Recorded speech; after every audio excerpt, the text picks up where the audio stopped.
नमस्कार दोस्तों, NDTV India पर आप एक बार फिर देख रहे हैं रफ्तार रिबूटेड। मैं हूं आपका होस्ट शम्स और आज आपके साथ जुड़ रहा हूं एक बेहद खास जगह से। ये है हैदराबाद की मशहूर रामोजी फिल्म सिटी। मेरे साथ खड़ी है नई Hyundai Venue फेसलिफ्ट कार में। काफ़ी कुछ बदला है, काफ़ी नए फीचर्स हैं और काफ़ी तो सेगमेंट में पहली बार देखने को मिले हैं। तो आज शो में इस कार की बात करेंगे और साथ ही साथ जानेंगे ऑटो जगत की सारी हलचल।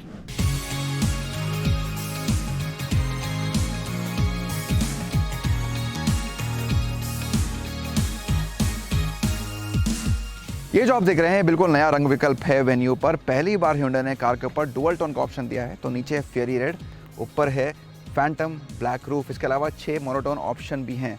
अलॉय व्हील्स डिज़ाइन इसका नया है और अब सारे डीजल और सारे टर्बो पे आपको 16 इंच मिलेंगे। पहले ऐसा नहीं था। हाँ, अगर आप 1.2 लीटर पेट्रोल लेते हैं तो वहाँ आपको 15 इंच के टायर से कॉम्प्रोमाइज़ करना पड़ेगा। और फिर कहते हैं कार के चेहरे की बात, यहाँ बहुत कुछ बदल गया है। बिल्कुल नया चेहरा है वेन्यू में। तो पहले हैलोजन लैंप्स थी, अब ऊंचे वेरिएंट्स में आपको एलईडी लैंप्स मिल जाती हैं। ये पैरामेट्रिक ज्यूअल पैटर्न ग्रिल है। आपने नई 200 में देखी है जो जल्दी देश में आएगी, उसको कॉपी करके यहाँ कोशिश की गई है उस तरह का लुक देने की। हालांकि डीआरएल्स अलग हैं, वो ग्रिल का हिस्सा नहीं है। तो वो एक अहम चीज़ है इस कार के फेस पे। और फिर देखते हैं कि वेन्यू पीछे से कैसी है। एक बहुत बड़ा बदलाव इसकी नई टेल लैंप्स, इसको बोलते हैं एच पैटर्न टेल लैंप्स। ये यहाँ से शुरू होकर पूरा एक कनेक्टिंग लाइट बार से वहाँ तक जाती हैं। हाँ, आपको सारे वेरिएंट में तो नहीं मिलेंगी, लेकिन निचले वेरिएंट्स में भी आपको यहाँ पे एक रिफ्लेक्टर स्ट्रिप मिल जाएगा। तो लुक आपको ऐसा ही मिलेगा चाहे आप जो भी वेरिएंट कार का खरीदें।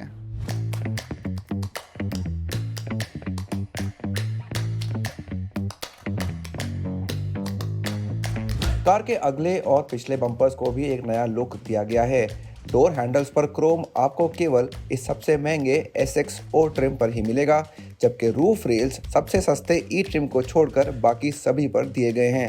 कहना होगा कि कार अब पहले से कहीं ज़्यादा आकर्षक लगती है और इस नई डिज़ाइन के बाद समय के साथ चल रही है। हाँ, इसका पिछला हिस्सा आपको सेगमेंट की कुछ अन्य कारों की याद दिला सकता है।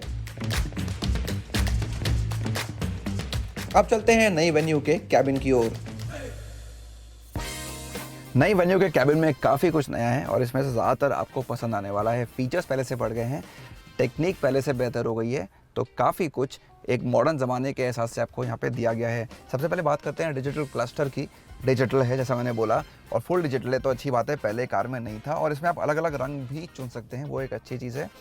टर्बो वेरिएंट में आपके ड्राइव मोड्स उससे कनेक्टेड होते हैं रंग से, लेकिन आप उसको डिस्कनेक्ट भी कर सकते हैं और अपने हिसाब से अपना रंग चुन सकते हैं। फिर बात करते हैं इसकी टच स्क्रीन की। 2 तरह की टच स्क्रीन है। सबसे महंगा वेरिएंट जिसमें हम बैठे हैं, इसमें ब्लूलिंक तकनीक भी आती है। और जब Hyundai ने पहली बार वेन्यू को लॉन्च किया था तब इसमें करीब 33 फीचर्स थे ब्लूलिंक में। आज वो बढ़ के तकरीबन 64 हो गए हैं। तो मामला दोगुना हो गया है 3 सालों में, एक अच्छी बात है। इसके साथ आपको मिलता है एंड्रॉयड ऑटो, एप्पल कारप्ले, लेकिन वायरलेस नहीं है, वायर्ड है। जो कार के बाकी वेरिएंट्स हैं बेस के अलावा, उसमें आपको एक दूसरी 8 इंच की स्क्रीन मिलती है। उसके साथ आपको वायरलेस एंड्रॉयड ऑटो और एप्पल कारप्ले मिल जाता है।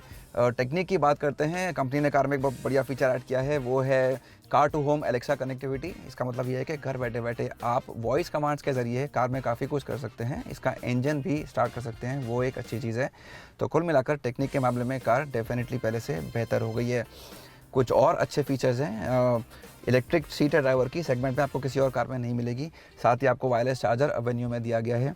जो एयर प्योरीफायर है यहाँ आर्मरेस्ट में इंटीग्रेटेड है, पहले ऐसा नहीं था, पहले कप होल्डर्स में था, तो वो भी एक अच्छी चीज़ है। इसके अलावा क्लाइमेट कंट्रोल तो है ही, सनरूफ भी है। और फाइनली ये जो लुक है कैबिन का, ये थोड़ा बदला है। तो ये ग्रेज बोलते हैं इसको, कॉम्बिनेशन है बेज और ग्रे का। सीट्स पर देख सकते हैं, डैशबोर्ड पर देख सकते हैं। तो कुल मिलाकर एक अच्छा फील मिलता है नई वेन्यू के कैबिन में। कार की टच स्क्रीन अब आपको 10 भारतीय और 2 अंतर्राष्ट्रीय भाषाओं में जानकारी देती है, जो बहुत ही काम की चीज़ है। इसके अलावा Hyundai ने कार में एम्बियंट साउंड्स ऑफ नेचर की पेशकश की है, जो हमने आपको पहले भी कंपनी की कुछ महंगी कारों में दिखाए हैं। ये तनाव भरे माहौल में ड्राइवर को थोड़ा सुकून देते हैं। अब आपको कार में ओवर द एयर अपडेट्स और एम्बियंट लाइटिंग भी मिल जाएगी। साथ ही अब कंपनी ने यहाँ ढेर सारी एम्बेडेड वॉइस कमांड्स भी दी हैं, जिससे आप कई फीचर्स को चला सकते हैं। ओपन सनरूफ,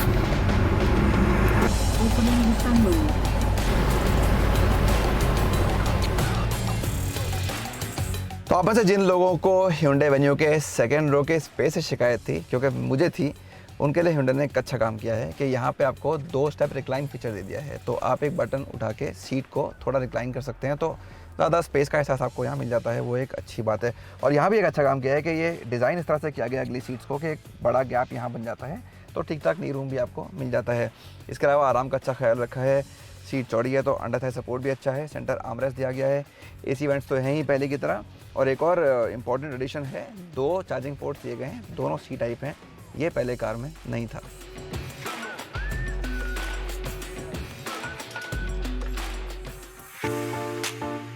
तो पहले की तरह ही चुनने के लिए आपके पास नई वेन्यू में ढेर सारे इंजन और गियरबॉक्स विकल्प हैं। तो 3 इंजन हैं जिसमें 2 पेट्रोल हैं, 1 डीजल है, 2 पेट्रोल में से 1 टर्बो है। तो हर तरह की परफॉर्मेंस आपको यहाँ इस कार के साथ मिल जाएगी। इसके अलावा मैनुअल गियरबॉक्स है, IMT है जिसकी शुरुआत सबसे पहले हिंदुस्तान में वेन्यू के साथ ही हुई थी। और हाँ, साथ में DCT तो है ही, जो Hyundai की कई कारों में बहुत अच्छा परफॉर्मेंस दे चुका है। लेकिन ये भी अहम है कि सारे इंजन्स के साथ आपको हर तरह के गियरबॉक्स नहीं मिलेंगे। तो 1.2 पेट्रोल के साथ आपको सिर्फ मैनुअल मिलेगा 5 स्पीड।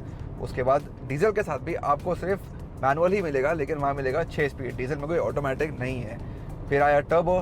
टर्बो में आपको कोई मैनुअल नहीं मिलेगा। यहाँ पे आपके पास चुनने के लिए या तो DCT है या तो IMT है। फिलहाल मैं DCT चला रहा हूँ, तो या तो ये चुनिए या तो टर्बो लेना है तो IMT चुनिए, यहाँ आपको मैनुअल नहीं मिलेगा।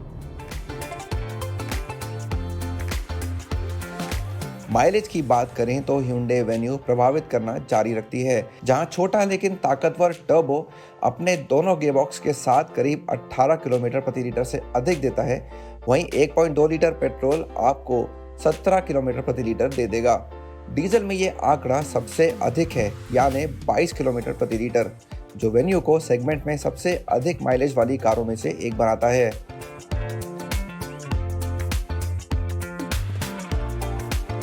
हैंडलिंग अभी भी काबिले तारीफ है और कार के छोटे आयाम इसमें मदद करते हैं। सवारी से भी आपको कोई शिकायत नहीं होगी और पहले की तरह ही आपका सफर आराम से कट जाएगा। खराब सड़कों पर भी कार का सस्पेंशन अपना काम बखूबी करता है।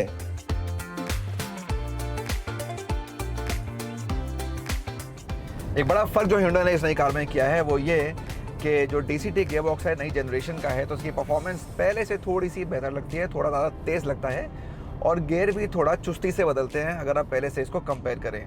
साथ ही कंपनी ने इसमें ड्राइविंग मोड्स भी दे दिए हैं। तो इको, नॉर्मल और स्पोर्ट नाम के 3 ड्राइविंग मोड हैं जो आपको सिर्फ DCT में ही मिलेंगे और कहीं नहीं मिलेंगे, IMT में भी नहीं मिलेंगे। उसका ये जो टॉगल स्विच है यहाँ गियर लीवर के जस्ट नीचे लगा हुआ है, तो आराम से आप मोड्स बदल सकते हैं। इसके साथ ही आपके जो डिजिटल क्लस्टर है उसके रंग भी बदल जाते हैं मोड्स के साथ।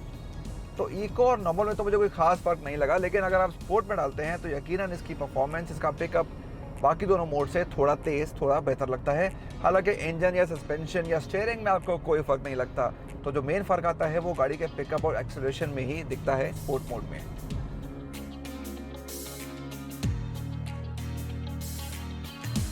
स्पोर्ट मोड में पैडल शिफ्टर्स ड्राइविंग के अनुभव को और भी मज़ेदार बना देते हैं। Hyundai वेन्यू में सुरक्षा की कमी नहीं है, जो अच्छी बात है। पिछले मॉडल को मिली ग्लोबल NCAP की 4 स्टार रेटिंग इसका प्रमाण है। 6 airbags, tyre pressure monitoring system, brake assist system, hill hold assist और बच्चों के लिए आइसोफिक्स एंकरेज जैसे फीचर्स आपको यहाँ मिल जाएंगे। नई वेन्यू के साथ Hyundai की कोशिश है युवाओं को एक आधुनिक फीचर से भरी हुई कार देने की, जो शहरी भीड़भाड़ में अलग दिख सके, और कंपनी ने ये करने में कामयाबी पाई है।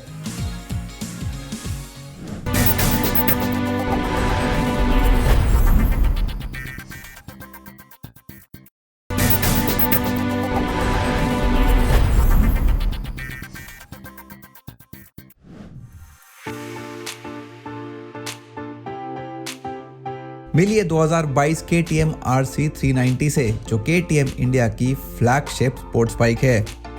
ये अब 2 रंगों में उपलब्ध है, KTM ऑरेंज और नया KTM फैक्ट्री रेसिंग ब्लू, जो हमारी टेस्ट बाइक का रंग है। तो आइए देखते हैं कितना कुछ बदला है नया KTM RC 390 में। अगर आप दूर से देखो स्टांस सिल्वर लगभग सेम है, लेकिन सबसे खास बात है इसमें आपको विजुअली दिखाई देगा फ्रंट फेस काफ़ी अलग है पहले से, काफ़ी फ्लैटेस्ट नोज़ फेस है इसका। आपको पसंद आ भी सकता है, नहीं भी आ सकता है। पर्सनली मुझे पहला जनरेशन मॉडल जो है शार्प नोज़ था वो ज़्यादा पसंद है, लेकिन जितना टाइम आप बिताओगे इसके साथ इट बिगिंस टू ग्रो ने आपको पसंद ज़रूर आएगा। लेकिन मुझे अब तक पुराना KTM RC 390 का लुक्स ज़्यादा पसंद है। और एक बड़ा चेंज है इसका फ्यूल टैंक कैपेसिटी। पहले RC390 जो पहला मॉडल था उसमें था 9-9.5 लीटर की थोड़ा सा ज़्यादा कैपेसिटी, तो इसमें बड़ा टैंक दिया गया है, 13.5 लीटर से भी ज़्यादा है इसका कैपेसिटी। तो आपको रेंज ज़्यादा मिलेगा, आपको लॉन्ग राइड पे जाना है, ज़्यादा रिफ़िल करने के लिए ज़्यादा पेट्रोल पंप पे रुकना नहीं पड़ेगा। लेकिन सबसे खास बात यह है कि पुराना KTM RC390 का पोजीशन, राइडिंग पोजीशन काफ़ी एग्रेसिव और कमिटेड था। तो अगर आप एवरीडे यूज़ के लिए उसको शहर पे चलाओगे तो उसको काफ़ी अनकम्फर्टेबल फील करते हो। तो इसमें नया KTM RC390 में हैंडल बार को थोड़ा ऊपर लिया गया है, 14.5 मिलीमीटर, तो आपको राइडिंग पोजीशन काफ़ी कंफर्टेबल है। इसका सीट मटेरियल भी चेंज किया गया है, हाइट सेम है वही 835 मिलीमीटर्स, लेकिन मटेरियल चेंज किया गया। और पिछले अगर किसी को पिलियन बिठाना है तो ग्रैब रेल्स भी दिया गया है।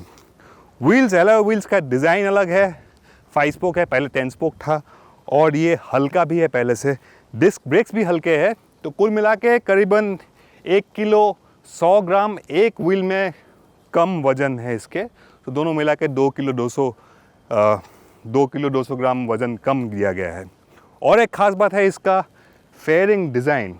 रेडिएटर इसका 10% ज़्यादा कर्व डिज़ाइन किया गया है, और फेयरिंग ऐसे डिज़ाइन किया गया कि आप अगर ट्रैफिक में चला रहे हो तो जहाँ गर्माहट आएगी इंजन को, तो आपके पाँव से थोड़ा बाहर की तरफ गर्म हवा फेंकेगी, तो आपको इतनी गर्मी महसूस नहीं होगी। सस्पेंशन इसमें WP का ही है, जी हाँ, लेकिन इसमें बिल्कुल नया सस्पेंशन है। पिछला शॉक है, एडजस्टेबल प्रीलोड, एडजस्टेबल डैम्पिंग भी है। Front 43 mm WP suspension. India spec model में आपको एडजस्टेबल सस्पेंशन नहीं मिलेगा। यूरोप में जो बिकेंगे, बाहर बिकेंगे, उसमें एडजस्टेबल फोक्स मिलेंगे, इसमें नहीं है। और 2022 की KTM RC390 में वही फुल कलर TFT स्क्रीन लगाया गया है जो आपको 390 ड्यूक में भी मिलता है। इसमें आपको ABS मिलेंगे, कॉर्नरिंग ABS मिलेंगे, ट्रैक्शन कंट्रोल मिलेंगे और कनेक्टिविटी मिलेंगे, कॉल्स, लेकिन आपको नेविगेशन इसमें नहीं मिलेंगे KTM ride my ride app के थ्रू। तो ओवरऑल वही चेंजेस है, इंजन का वही है। कुल मिला के नंबर्स देखें तो 1 न्यूटन मीटर स्टॉक ज़्यादा है, और KTM का कहना है कि एयर बॉक्स जो है इसका 40% बड़ा है। उसके बदौलत इसका टॉर्क आपको लो रेव और मिड रेंज में काफ़ी अच्छा टॉर्क मिलेगा पहले से, ताकि आपको शहर में चलाना हो, एवरीडे राइडिंग कंडीशन में चलाना, तो आपको टॉर्क आराम से मिले, आपको ज़्यादा गियर चेंजेस की ज़रूरत नहीं पड़ेगी। तो चलिए देखते हैं, हमारा यहाँ बजाज ऑटो के चकान टेस्ट ट्रैक पे चला रहे हैं KTM RC390, देखते हैं कितना बदला है, कितना इम्प्रूव है, क्या क्या चेंज हुआ है।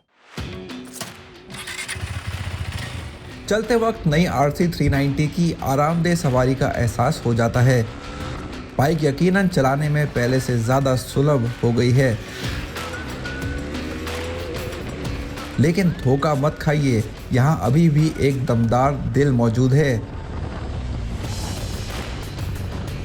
373 सीसी का सिंगल सिलेंडर इंजन पहले जैसा ही है, लेकिन एयरबॉक्स, चैसी और सस्पेंशन में हुए बदलाव पहले से ज़्यादा रिफाइंड अनुभव देते हैं।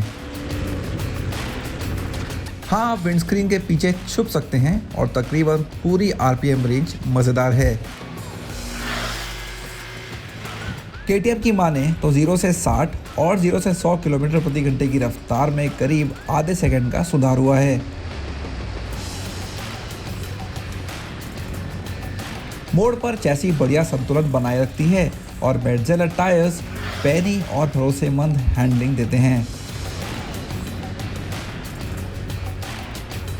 नया इलेक्ट्रॉनिक्स पैकेज आपको सुरक्षित रखता है, जहां एक inertial measurement unit cornering ABS को चलाता है। अगर परफॉर्मेंस की बात करें, हमने 165 किलोमीटर टॉप स्पीड यहाँ पे चलाया, लेकिन रोड ख़त्म हो गई थी। टेस्ट ट्रैक बहुत ज़्यादा बड़ा नहीं है यहाँ पे, लेकिन सबसे ख़ास बात है कि थ्रॉटल रेस्पॉन्स काफ़ी स्मूथ हो गया है पहले से, और इसका राइडिंग पोजीशन काफ़ी कंफर्टेबल हो गया है। तो अगर आपको छोटे बाइक से अपग्रेड करना है, आपको पहला स्पोर्ट बाइक लेना है, आप KTM RC390 ज़रूर कंसिडर कर सकते हैं। राइडिंग पोजीशन भी काफ़ी कंफर्टेबल हो गया पहले से, और मिड कॉर्नर करेक्शंस पे आपको हैंडलिंग में भी काफ़ी कंफर्टेबल, काफ़ी कॉन्फिडेंट हैंडलिंग मिलता है। और मिड कॉर्नर पे थ्रॉटल जब ओपन करोगे, वो ट्विचनेस, नर्वसनेस पहले जैसा थोड़ा सा कम लगा मुझे, काफ़ी स्मूथ हो गया पहले से। ओवरऑल मुझे लगा कि नया KTM RC390 एक्सेसिबल हो गया, काफ़ी फ्रेंडली हो गया, तो आपको ये डराएगी नहीं। आराम से आप चला सकते हो। अगर आपको स्पोर्ट बाइक राइडिंग करना है तो ये आप पहली बाइक के हिसाब से भी आप कंसिडर कर सकते हो, लेकिन मेरे हिसाब से 155-160 सीसी से ऊपर आपका अपग्रेड करना है तो KTM RC 390 आपको ज़रूर कंसिडर करना चाहिए। तो रफ्तार रिपोर्टेड के आज के शो में बस इतना ही। आपको नई 2022 Hyundai Venue फेसलिफ्ट कैसी लगी, इसमें क्या अच्छा है, इसमें क्या अच्छा हो सकता था, हमें ज़रूर बताइए। ट्विटर पे हमारा हैंडल है कारण बाइक हिंदी। हमको आपके जवाब का हमेशा की तरह इंतज़ार रहेगा। अगले हफ्ते से फिर होगी मुलाकात रफ्तार रिपोर्टेड पे कुछ और नई कार्स और बाइक्स के साथ। तब तक अपना ध्यान रखिए, सड़क पर बिल्कुल सुरक्षित रहिए। अगर कार में बैठे हों तो सीट बेल्ट ज़रूर पहनिए, आगे बैठे हुए पीछे, और स्कूटर और बाइक पर हेलमेट पहनना बिल्कुल ना भूलिए। नमस्कार।